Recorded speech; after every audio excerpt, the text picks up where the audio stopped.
Hello and welcome to 3.0 TV. मैं हूं आपकी होस्ट विशाखा ठाकुर। आज के डील कॉर्नर के स्पेशल सेगमेंट में हम आपके लिए लेकर आए हैं वेब3 स्पेस में हुई इस हफ्ते की टॉप नॉच हैंडपिक डील्स। लेकिन उससे पहले एक नजर डालते हैं इस हफ्ते की कुछ खास अपडेट्स पर।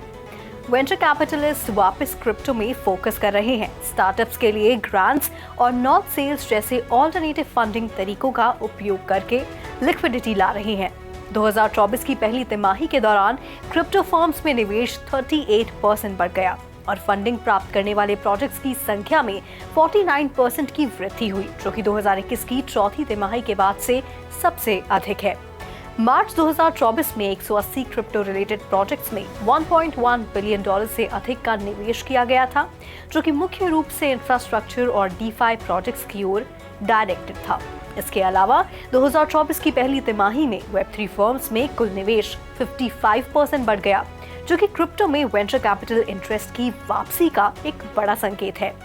क्विकनोड और आर्टेमिस की Q1 ऑन चेन रिपोर्ट के अनुसार कुल निवेश में ओवर 55% की वृद्धि के अलावा पिछली तिमाही की तुलना में 2024 की पहली तिमाही में वेब3 VC इन्वेस्टमेंट डील्स की संख्या 36% बढ़ गई। खैर, एक अन्य समाचार में JP मॉर्गन के एनालिस्ट ने क्रिप्टो मार्केट में पोटेंशियल डाउनसाइड रिस्क के बारे में चिंता जताई है, जिसमें हालिया मार्केट में उछाल के बावजूद इस साल अब तक इंडस्ट्री में वेंचर कैपिटल फंडिंग प्रवाह में कमी का हवाला दिया गया है।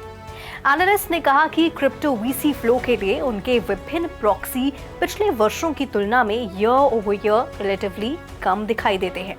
तो आइए बढ़ते हैं इस हफ्ते की वेब3 स्पेस की पहली डील की तरफ। वेंचर कैपिटल फर्म एंडरसन हॉरोविट्ज ने कहा कि उसने गेमिंग और AI सहित कई टेक सेक्टर्स में निवेश करने के लिए $7.2 बिलियन जुटाए हैं, लेकिन क्रिप्टो में एडिशनल कोई निवेश नहीं कर रही है।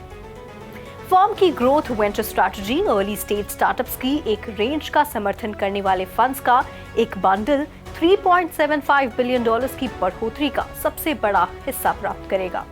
A16Z ने 16 अप्रैल के एक बयान में कहा कि इसके इंफ्रास्ट्रक्चर और एप्स को रिस्पेक्टिवली $1.25 बिलियन और $1 बिलियन प्राप्त होंगे।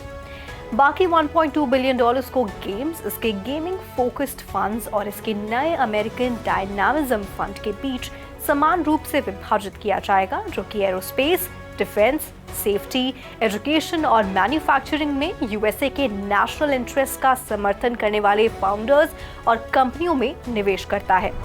आइए अब बढ़ते हैं इस हफ्ते की दूसरी डील की तरफ। Decentralized social investing marketplace Zignelli ने कॉस्मोस पर ZigChain लेयर 1 ब्लॉकचेन और $100 मिलियन इकोसिस्टम डेवलपमेंट फंड की घोषणा की है।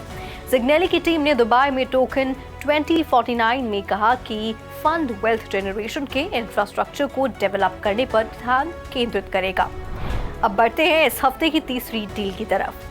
फ्रेमवर्क वेंचर्स और ब्रेवन हावर्ड डिजिटल की अबू धाबी ब्रांच ने लेयर 1 ब्लॉकचेन डेवलपर के $100 मिलियन सीरीज बी राउंड का सह नेतृत्व किया है। इस फंडिंग राउंड में Polychain Capital, Hack VC, Samsung Next, Ledger Digital, Nomura Group, Hashkey Capital, Nomad Capital, Hypersquare, Eddington Capital, Cypher Capital, Tribe Capital, Rubik Dragonfly के Bofeng, Animoca brands के यात्स्यू, Temasek के एंटनी लुए और पॉलीगॉन के संदीप नेलवाल ने भी हिस्सा लिया है।